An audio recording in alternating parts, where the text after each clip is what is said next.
Hello my sweet and lovely viewers, তো কেমন আছো তোমরা সবাই? আশা করি প্রত্যেকে অনেক অনেক ভালো আছো। আজকে আমরা চলে এসেছি নতুন আরেকটি ইনফরমেটিভ ভিডিও নিয়ে।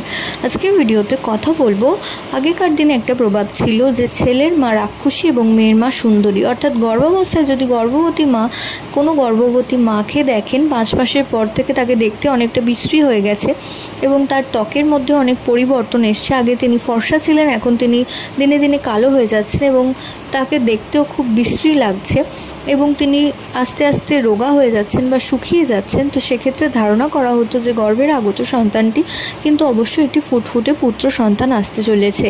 এবং তার সাথে সাথে যদি দেখেন, গর্ভবতী মায়ের শরীরে নানা জায়গায় মেচেতার দাগ, অর্থাৎ গলার আশেপাশে নিতম্ব, উরু এবং স্তনের দুটি বৃন্ত প্রচণ্ড পরিমাণে কালো হয়ে গেছে। তো সেক্ষেত্রেও ধারণা করা হয় যে গর্ভের আগত সন্তানটি একটি ফুটফুটে পুত্র সন্তান আসতে চলেছে। তো এর সাথে বিজ্ঞানের কোনো যোগাযোগ নেই, এটা শুধুমাত্র আগেকার দিনে মা কাকিমাদের কাছ থেকে পাওয়া একটি প্রবাদ মাত্র।